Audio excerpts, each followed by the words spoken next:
In today's episode, it's all about the sunset. I don't think I've seen any sunsets like this before. And the photographs looks like oil painting. And the trees, they are like crazy out here. No campervan cooking tips today. And with that warning, let the episode begin. Well, welcome to this video. Today I'm in another national park. And the national park is called Hvaler National Park, and it's in Norway. So I just parked my van over there, and I'm heading down towards the ocean or the coastline. I'm not sure where to go, but I'm probably going to find a way, I guess. I reckon. I think I'm going to try this way.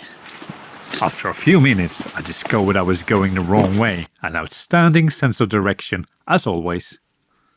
Arriving quite late, so I think it's about 60 more minutes of sunlight. Hopefully going to get a composition with some sunset images today, because I love those. Armed with modern technology, I somehow managed to find the water. I'll take that as a win.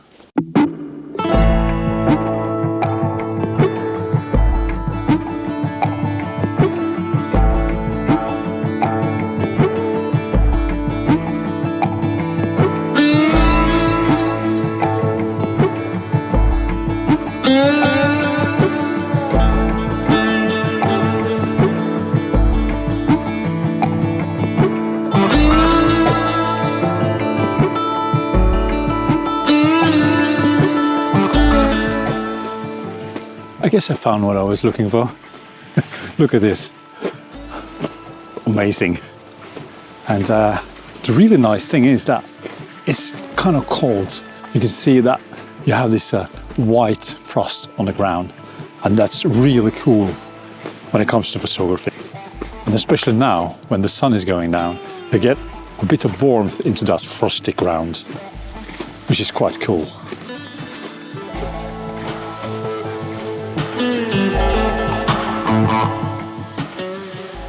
I guess there is nothing else to do than just get my camera out. I mean, this light is going to be gone in a few minutes, so grab my camera, walk around a bit, do some photos. I think I want to use my wide angle lens, so I'm going to swap this 35 to 100 to a wide angle. 20-35mm should be enough there. And get my tripod out, because I might do a bracketing actually. After getting my composition quality checked by a local senior photographer, it was time to get started. I'm doing a few brackets just to be sure that I have all the details I need for this one.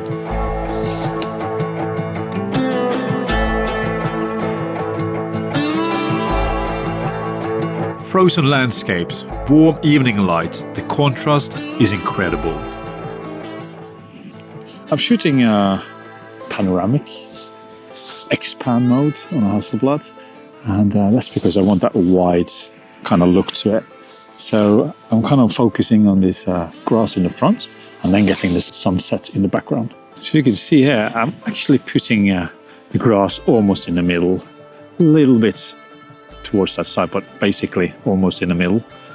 And I'm kind of focusing straight on the grass and then getting the whole frame in sharpness. So I guess f-stop 16 is going to make it sharp almost all the way.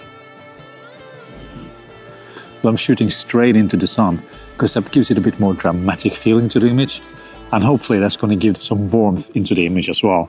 The warmth of the sunset wraps around everything, and this tuft of grass almost seems to glow in the evening light.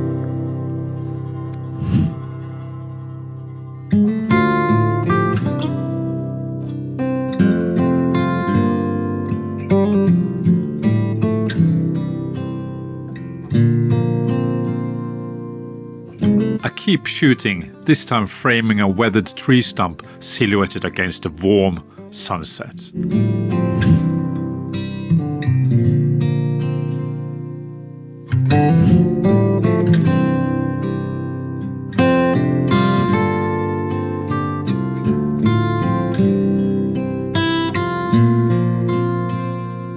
light this evening is unreal, spilling softly across the grasses and the shore, and it keeps pulling me into new compositions.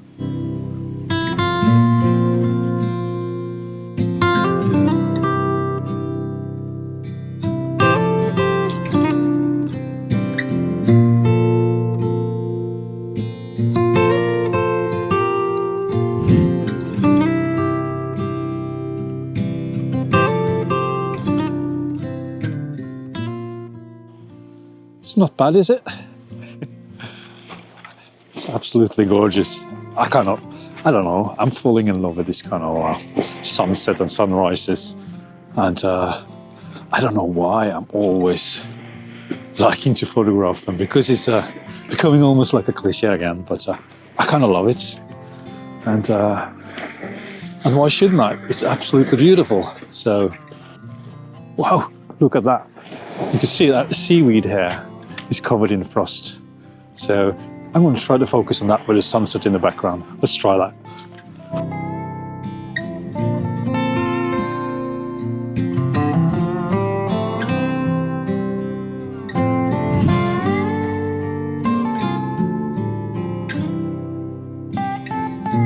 The longer I shoot, the wilder the sunset color gets.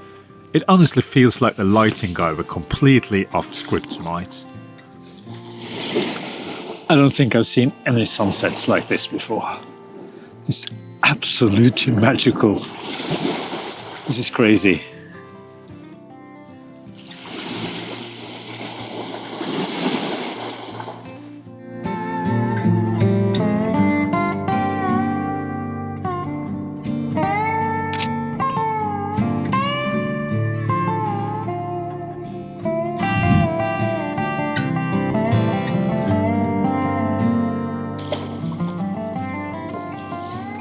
Well, it's pretty much on fire. Look at that sunset. Wow, it's crazy, crazy colors. It's almost like it's burning, you know?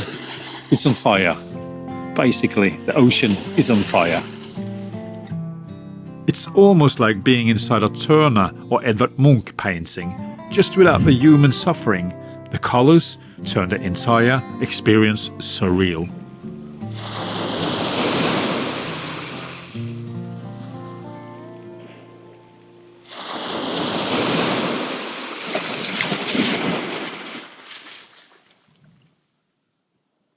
I'm shooting a few seconds exposure here because I want the water to kind of wash out the stone and the sand and make it a bit dreamy look. I just have to be a bit careful because my tripod is kind of tiny, and I have to be careful so the waves don't touch the camera or the tripod a bit too much, because that's going to move the camera.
Well, I'm doing really long exposures now, several minutes, and I'm taking a photograph of that stone over there.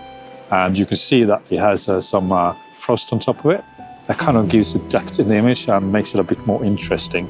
And the areas around it, the frost has melted away due to the sun.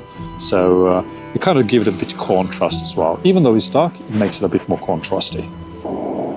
So this is what I've been photographing. You see here the stone, because it's covered with frost. The white one is frost.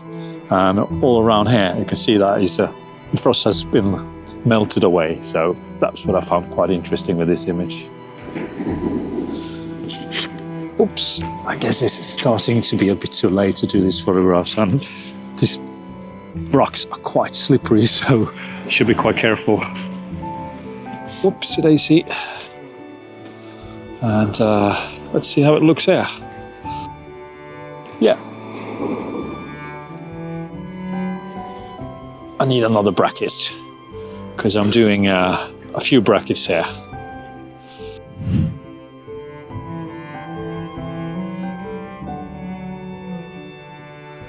And as the fire in the sky slowly faded, the warm red light disappeared just as quickly as it appeared. It was time to pack up the camera gear and move on from this picturesque landscape. Yes, it's about time to get back to my van and get my gorgeous dinner.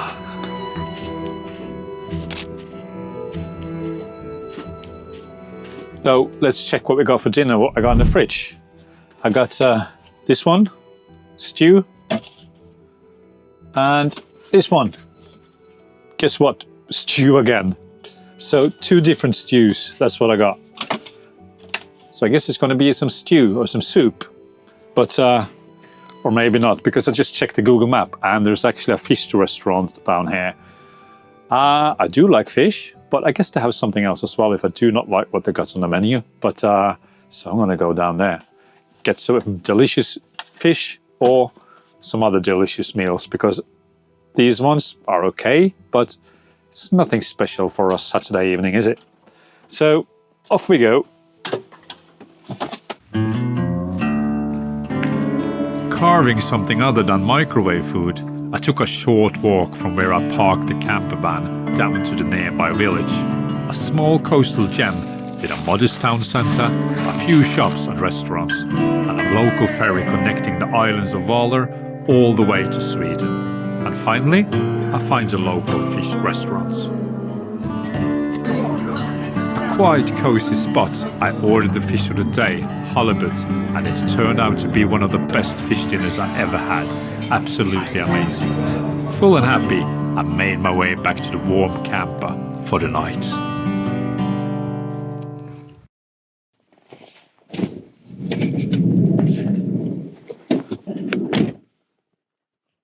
Good morning. So I've slept very good, and so let's go.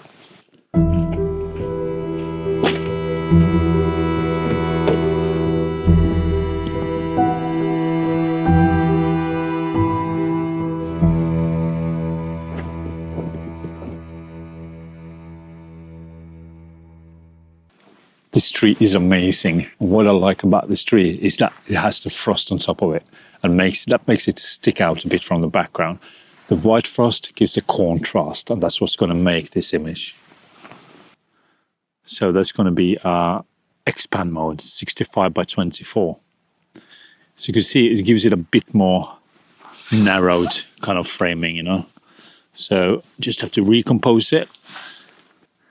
I guess the composition is going to be something like that. And what I like about this is that you have the tree coming in here on this side, kind of leading the path into the middle of the frame, into the golden ratio.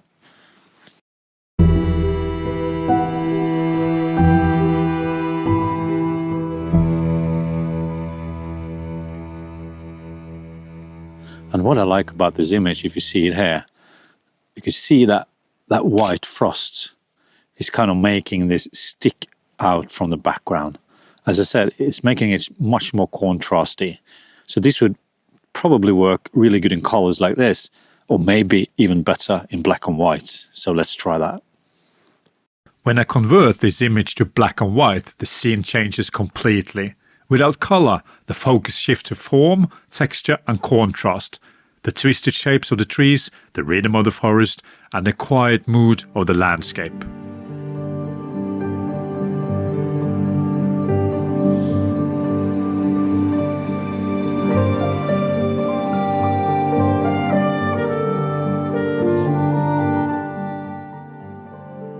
I guess composition is one of the most important things when it comes to these kinds of images. So I'm using the golden spiral as my inspiration for this composition. And you can see it here. If I put the golden spiral on top of this image, it's probably going to stick quite good. When I took this photo, I was thinking about the golden spiral, not in a technical way, but more organically.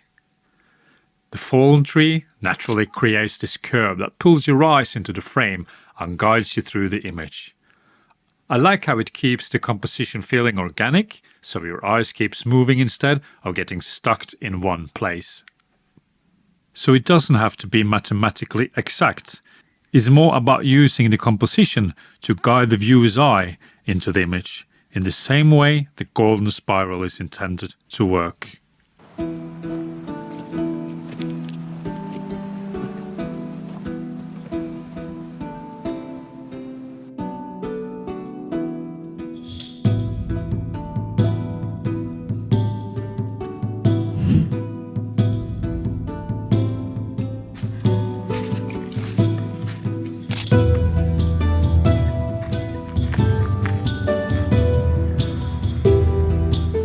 This image, I'm going to use these lines within the stone as a guiding lines towards my main subject. My main subject here is obviously that big boulder over there.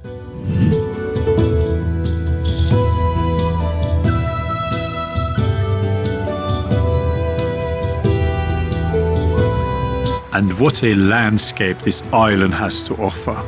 Not only spectacular sunsets, but also incredible photogenic trees shaped by the wind. Another subject that simply has to be captured. Take a look at this tree, a natural sculpture shaped entirely by time and the elements. Truly beautiful.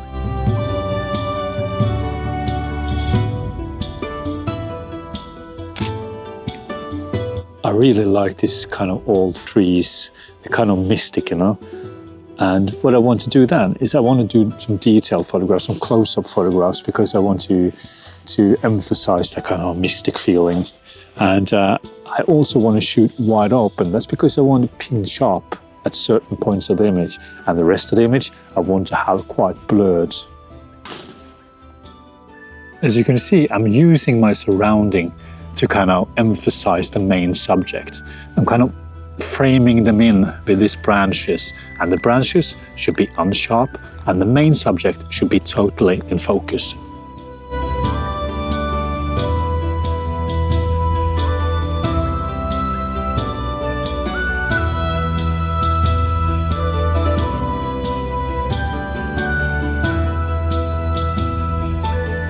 It's been a fantastic trip, and I can definitely see myself returning here. See you in the next one.